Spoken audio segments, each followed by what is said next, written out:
नमस्कार साथियों, स्वागत है आपका हमारे YouTube channel focus IAS PCS पर। साथियों, आज हिंदी ऑब्जेक्टिव का टेस्ट संख्या 2 लेकर आए हैं।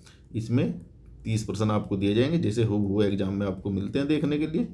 और ये 60 अंक का होता है, आप सभी जानते हैं। एक प्रश्न के 2 अंक होते हैं, तो इसको आप बड़ी सावधानी से कीजिए, अच्छे से प्रैक्टिस कीजिए, क्योंकि ये आपके सिलेक्शन में एक महत्वपूर्ण भूमिका निभा सकता है। कुछ लोग 60 में से 60 या 58 या 56 नंबर तक भी लेके आते हैं, तो आप भी कोशिश कीजिए कि आपके 55 प्लस अंक तो आए ही इधर, तो फिर आपका सिलेक्शन पक्का हो जाएगा अगर आप बाकी विषयों में भी ठीक से मेहनत करते हैं। तो पढ़ते हैं पहला क्वेश्चन। ये एक शब्द के लिए इनमें से कौन सा गलत है ये बताना है, कि कौन सा वाक्यांश के लिए एक शब्द इनमें से कौन सा गलत है ये बताना है, बाकी 3 सही है। तो पहला देखते हैं। किसी को मारने की इच्छा जिघांसा, जीतने की इच्छा जिगीषा, किसी वस्तु को प्राप्त करने की तीव्र इच्छा, ये देखिए तीव्र इच्छा जिघ्रक्षा, या भोजन करने की इच्छा जिगत्सा। तो बताइए इसमें कौन सा गलत है। ये देखिए ये भी सही है। जिघांसा मारने की इच्छा, जिगीषा जीतने की इच्छा होती है, जिगत्सा खाने की इच्छा होती है भोजन करने की, और ये किसी वस्तु के को प्राप्त करने की तीव्र इच्छा जिघ्रक्षा नहीं होती है। ये क्या होता है? अभीप्सा। अभीप्सा ऐसे। तो ये वो पहला प्रश्न, इसका उत्तर मैं दिखा देता हूँ आपको। ये देख लीजिए, व्याख्या अलग से यही लिखा हुआ है, व्याख्या देख लीजिए।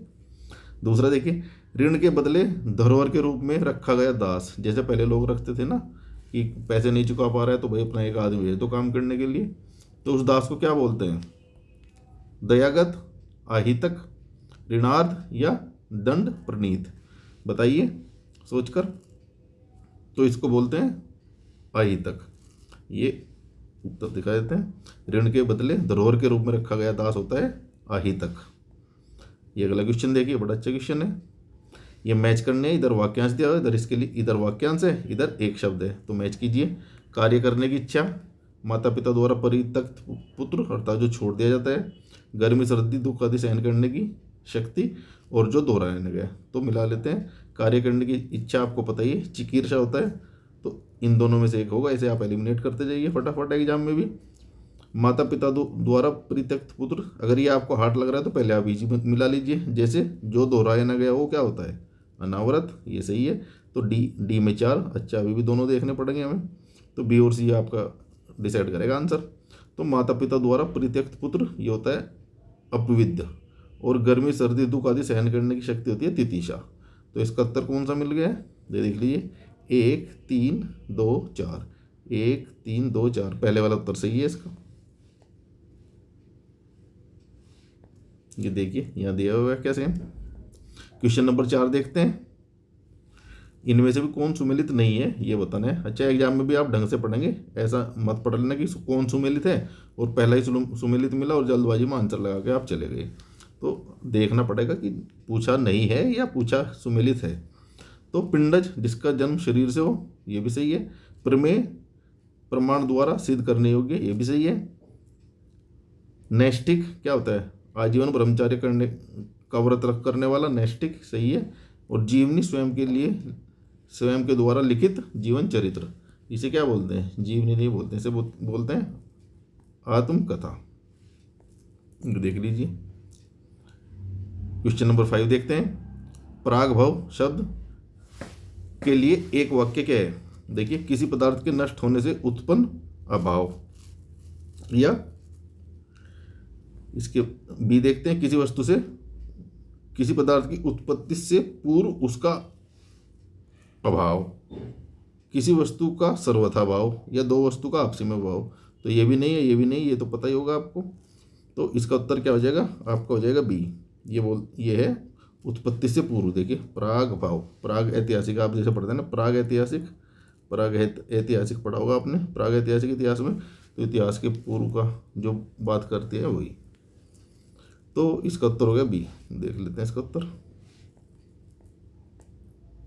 देखिए, ये फिर मिलाना वाक्यांश और एक शब्द। जिसकी जीविका का कोई निश्चित स्रोत न हो, ये कल ही बताया था, या ऐसे भी लिख सकता है जिसकी जीविका भगवान भरोसे हो, है ना। तो ये क्या होता है? आकाशवृत्ति। ये देख लीजिए। अच्छा, परंपरा से चली आ रही बात, ये तो आप बता ही देंगे, अनुश्रुति होता है। जिसके पास सहनशीलता हो, वो अभी ऊपर बताया था, सहने की क्षमता या इच्छा को क्या बताया? तितिशा। सहनशीलता जिसके पास होगा तितिशु, और जिसे रोका न जा सके वो अनिरुद्ध हो जाएगा। तो इसका उत्तर देख लेते हैं, क्या है इसका उत्तर? 2 3 2 2 3 1 4, 2 3 1 4। तो इसका उत्तर डी होना चाहिए, ये मैच कर रहे हैं यहाँ पर। ठीक है, 7वां देखते हैं, विलोम शब्द अब आते हैं। अब छः आपके एक शब्द हो गए, अगले 6 अर्थात 7 से 12 तक ये आप पढ़ेंगे विलोम शब्द। विलोम शब्द में अशुद्ध का चयन करना है, अर्थात जो नहीं है सही से। आकर्षक, आकर्षण, अपकर्षण। ठीक है, अभिमुख, प्रतिमुख सही है, बताइए। अभिसरण, अवसरण, और तांडव लास्य सही है कि नहीं है, बताइए इनमें से कौन सा सही है। जल्दी से चलते हैं, कौन सा ये सही नहीं बताना है, इसमें एक्चुअली गलत बताना है। तो सही तो ये भी सही है, ये भी सही है, ये भी आपको पता होगा सही है। तो अवसरण, अभिसरण का क्या होता है? अवसरण होता है या अपसरण होता है? क्या होता है? अपसरण। ये देख लीजिए। क्वेश्चन नंबर 8 देखते हैं, सही, इसमें सही बताना है। देखिए इसमें 3 कोई गलत होंगे, बाकी एक सही होगा। तो ये देख लीजिए आप, निंदनीय, प्रशंसनीय, विच्छेद, विग्रह, अभागा, हतभाग्य, गौण, असार। तो इसमें क्या आपको गलत लग रहा है? ये गलत लग रहा है? नहीं, ये सही है। तो आप देखिए विच्छेद का क्या होता है? विलोम शब्द, संधि।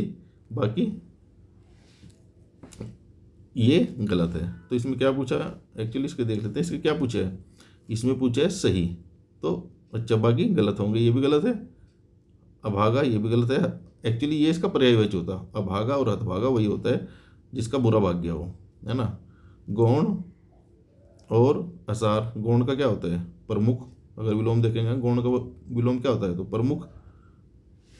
तो अभागा का विलोम अगर देखेंगे तो भाग्यवान होगा, जिसका भाग्य अच्छा हो। संधि का देखेंगे विच्छेद, है ना। ये भी गलत हो गया, ये भी गलत हो गया, ये भी गलत हो गया। तो हमारा सही क्या हुआ? निंदनीय, प्रशंसनीय। तो इसका विलोम यही सही है। भाई निंदा की जाती है, कोई निंदा करने योग्य है तो निंदनीय बोलेंगे, प्रशंसा करने योग्य है तो प्रशंसनीय बोलेंगे। तो बाकी ये सब गलत है, इनका ही देख लीजिए। संधि का विच्छेद, अभागा का भाग्यशाली, गौण का प्रमुख या मुख्य। प्रमुख भी लिख सकते हैं या मुख्य भी लिख सकते हैं, है ना, कुछ भी लिख सकते हैं। दुरु, देखिए दुरु शब्द का क्या है? दुरु मतलब जो मुश्किल से समझ में आते हैं, दुरु। इसका विलोम क्या है? गूढ़, बोधगम्य, भव्य, अभंगुर। तो इसका विलोम होगा बोधगम्य, जो जिसकी समझ आपको हो सके उसे बोल देते हैं बोधगम्य, अर्थात जो समझने योग्य है। और जो समझने योग्य नहीं है उसे बोलते हैं दुरु। अभी देख लीजिए, अशुद्ध विलोम बताना है इसमें, अर्थात कोई 3 शुद्ध है, एक अशुद्ध है। आक्रामक, आक्रामित, प्रभावी, प्रभाव शून्य, जिसका प्रभाव पड़ता है, जिसका प्रभाव नहीं पड़ता है। परुष, कमल, प्रकृत, प्रकृत और वीर। तो बताइए इसका उत्तर क्या, कौन सा शुद्ध है? देखिए आक्रामक, आक्रामित आपको पता होगा, ठीक है। प्रभाव और प्रभाव शून्य, प्रभावी और प्रभाव शून्य, ये भी ठीक है। परुष और कोमल, ये भी, परुष कठोर को बोलते हैं, ये भी सही है। तो बचा एक हमारा, यही गलत है। तो प्रकृत का क्या होगा? अप्रकृत। देख लीजिए, आगे बढ़िए। 11वां, अघी का तो आपको पता ही होगा, नीरग होता है। रिजु का वक्र होता है। मृदु मतलब नरम, उसका उल्टा होता है रुक्ष। और सूर मतलब सूरवीर जैसे होते हैं, बहादुर। और भीरु डरपोक होता है। तो ये मिल गए। इसका उत्तर आप देख लेना, 2 3 4 1, 2 3 4 1 कोई सा हो गया इसमें, 2 3 4 1 बी उत्तर हो गया। 12वां देखते हैं अब, ये भी विलोम का ही है। अब लास्ट होगा विलोम, उसके बाद आएंगे तत्सम तद्भव। ऊर्ध्व, अधय अर्थात ऊर्ध्व जो ऊपर होता है, अधय जो नीचे की ओर जाता है, ये भी सही है। तो इसमें त्रुटि रहित पूछना है। तो कौन सा एक त्रुटि रहित है? इसमें नहीं है, तो ये तो पहला ही उत्तर हो गया इसका, ये देख लीजिए।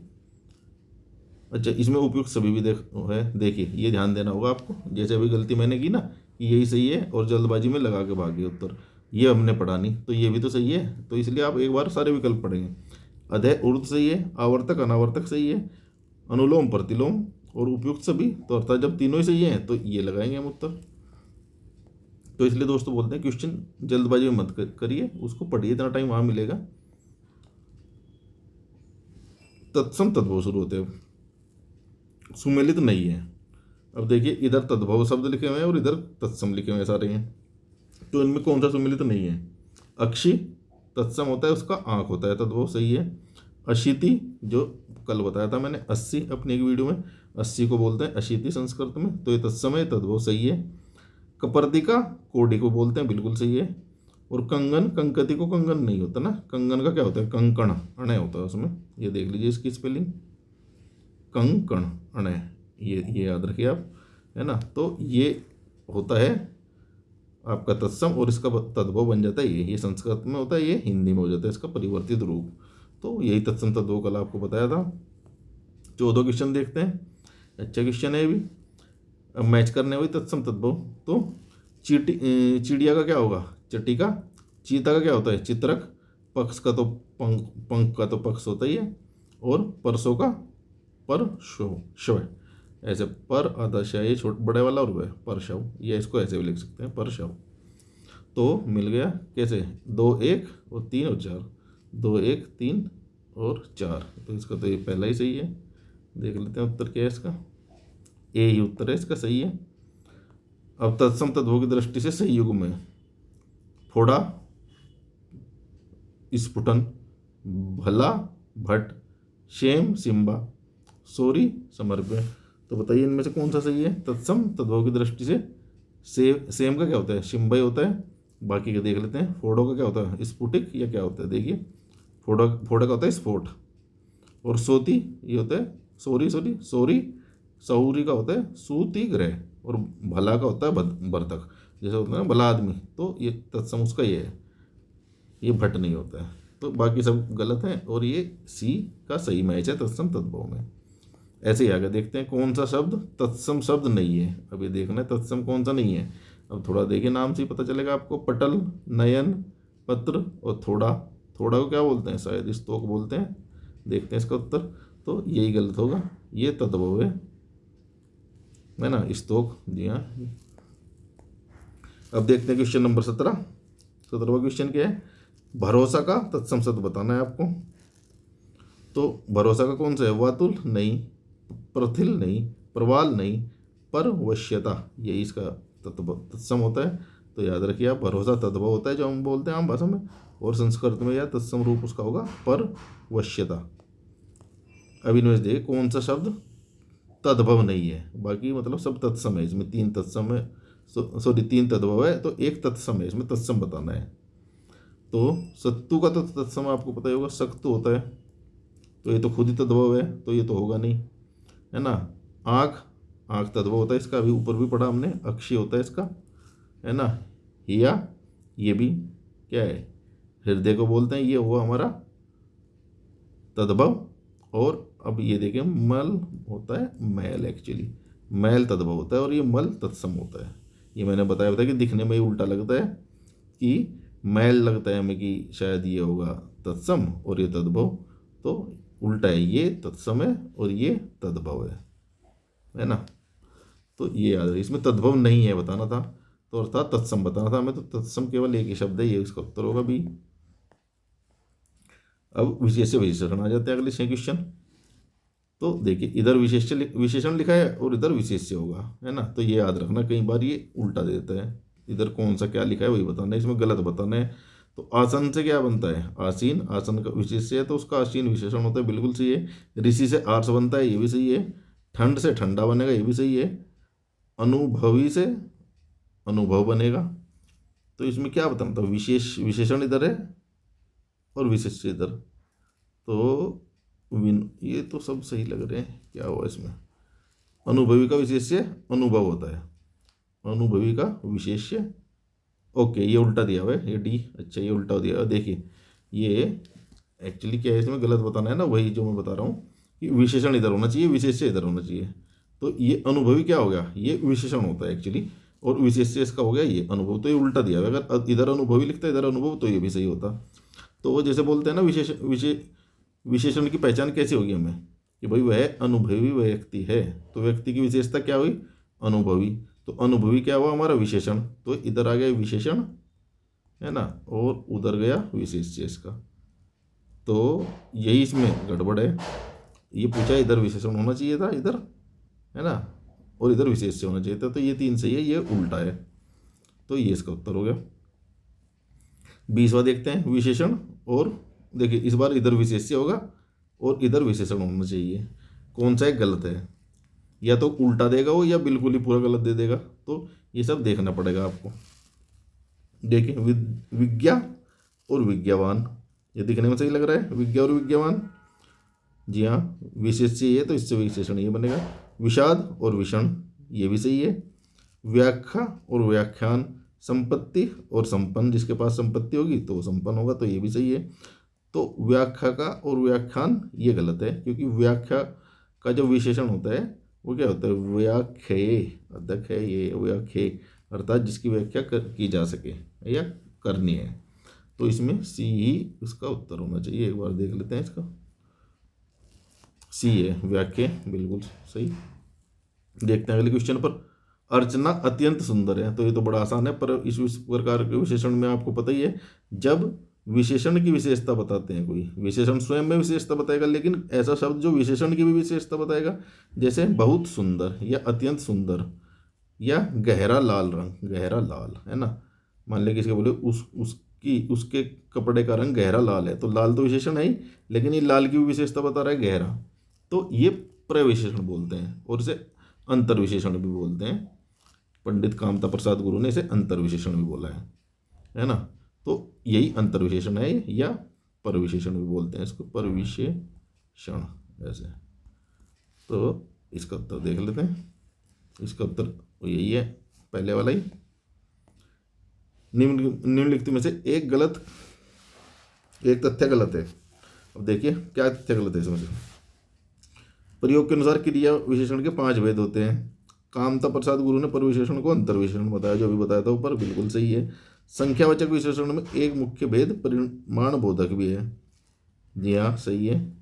और कुछ व्याकरण विशेषण को संज्ञा का उपभेद माना है, हाँ ये भी सही है। लेकिन ये 5 नहीं होते हैं, ये देखिए कितने होते हैं, ये होते हैं 3 प्रकार के क्रिया विशेषण। कौन कौन से? साधारण, अनुबंध और संयोजक, ये याद रखिए आप। बाकी इनके अलावा ये तीनों स्टेटमेंट इंपॉर्टेंट है, ये आप जरूर देख लीजिए, ये वाला और ये वाला। अभी देखिए किस वाक्य में विशेषण का प्रयोग नहीं हुआ है।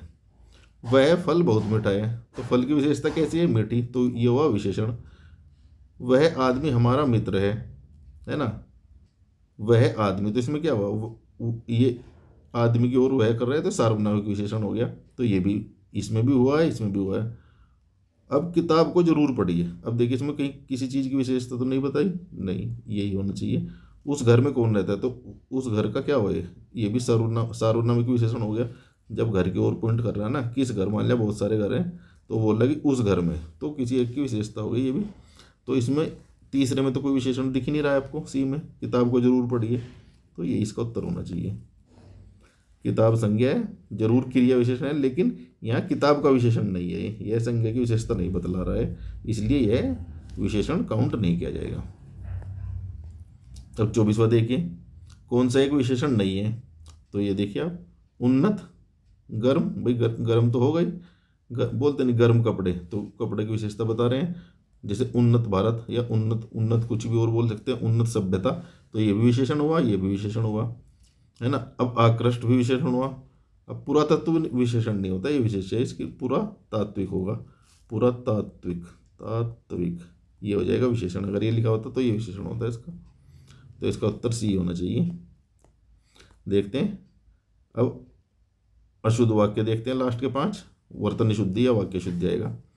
तो ये रिपीटेड क्वेश्चन है, आप इसको देख लीजिए जरूर। अशुद्ध बताना है, छात्रों ने पंडित नेहरू को अभिनंदन पत्र प्रदान किया। बंदूक बहुत उपयोगी अस्त्र है, बिल्कुल सही है, बंदूक अस्त्र है,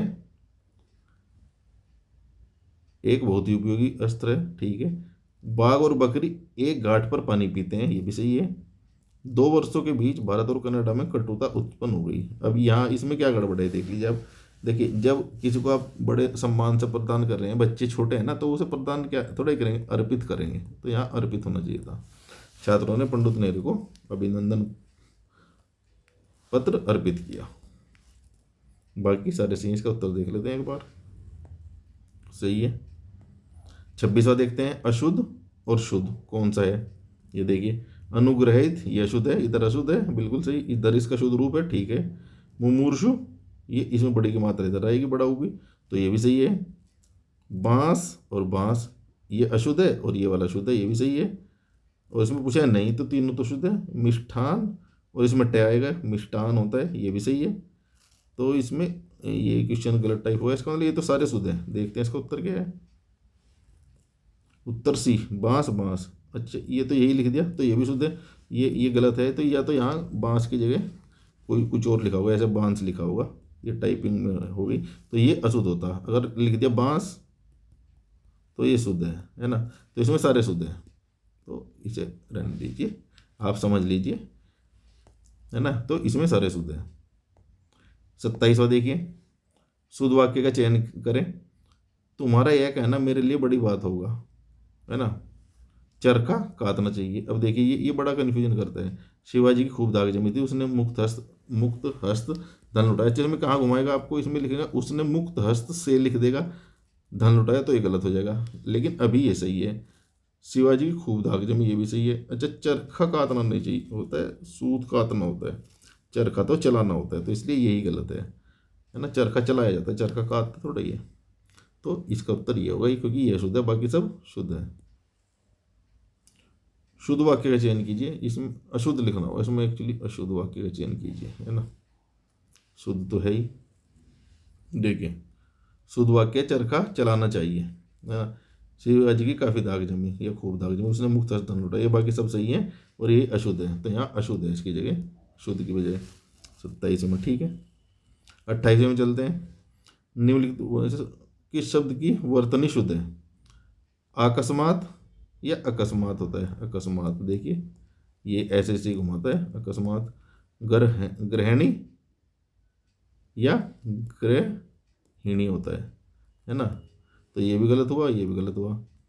सृष्टा, अच्छा देखिए, सृष्टि लिखेंगे तो ऐसा लिखा जाएगा, लेकिन जब सृष्टा लिखेंगे तो श्रेय ये वाला रहेगा, सृष्टा। ऐसे दृष्टि, आप देखते होंगे दृष्टि आई ऐसे दृष्टि, लेकिन जब दृष्टा लिखेंगे तो दृष्टा ऐसा आ जाएगा, तो ये भी गलत है। तो बचाइए अन्नानास। अच्छा, अन्नास में इसमें कन्फ्यूजन होता है, ये सही है। वर्तनी ये ऐसे लिखी जाती है, ए न राधन और पूरा नास। ये याद कर लीजिए, ये बार बार पूछने वाला क्वेश्चन है, आयोग इसको घुमाता है बार बार। तो ये अन्ननास सही वर्तनी है, बाकी सब गलत है। अकस्मात का अकस्मात होगा, सृष्टि का सृष्टा, ग्रहणी का गर्हिणी। लास्ट की 29वां क्वेश्चन देखते हैं। निम्नलिखित में से अशुद्ध वर्तनी वाला शब्द कौन सा है। अक्षोहिणी, अनुदित, शिरे पीड़ा या भाग्यवान। अब बताइए, ये भी सही लग रहा है, ये भी सही लग रहा है, ये भी। तो इसमें अक्षोहिणी में क्या होता है, डबल मात्रा आती है या सिंगल आती है। देखिए इसमें आती है डबल मात्रा, अक्षोहिणी, और अगर सिंगल मात्रा आई तो ये हो जाएगा गलत। तो ये सही है, पहले वाला ही गलत है, तो इसका उत्तर यही होगा, अशुद्धि चुनना था इसमें। अब लास्ट क्वेश्चन देखते हैं। निम्न में से कौन सा एक वर्तन की दृष्टि से सही है। पर्यावसान या पर्यवसान, उन्नयन, उन्नयन, निरपेक्ष। अब बताइए ये क्यों शुद्ध है ये बाकी, क्योंकि शुद्ध तो एक ही है इसमें, तो शुद्ध तो ये भी है। उन्नयन की स्पेलिंग बिल्कुल सही होती है, यही वर्तनी है ना, उन्नयन यही होता है, ये सही है। निरपेक्ष गलत है, ये होता है निरपेक्ष, ऐसे पूरा लिखा जाएगा। और पर्यावसान की जगह पर्यावसान, ये भी गलत है ना। हाँ, मतलब इसमें शुद्ध बतानी थी तो ये शुद्ध है, बाकी सब गलत है। इसका उत्तर देख लेते हैं एक बार। शुद्ध हुआ है पर्यावसान, वही जो मैंने बताया अभी, पर्यावसान। तो दोस्तों आज फिर से 30 महत्वपूर्ण क्वेश्चन हुए, और कल भी आपका कराया था, नेक्स्ट टेस्ट फिर कराएंगे कल। आप जुड़े रहिए, हमारे चैनल को सब्सक्राइब कीजिए, फोकस IAS PCS कमेंट कीजिए दोस्तों ज़रूर, कैसे लग रहा है आपको ये पहल, तो उससे मोटिवेशन मिलेगा हमें। और टेलीग्राम चैनल, ये हमारा टेलीग्राम चैनल है, इसको ज्वाइन कर लीजिए, वहीं PDF मिलेंगे सारे, फोकस IAS PCS के नाम से ही।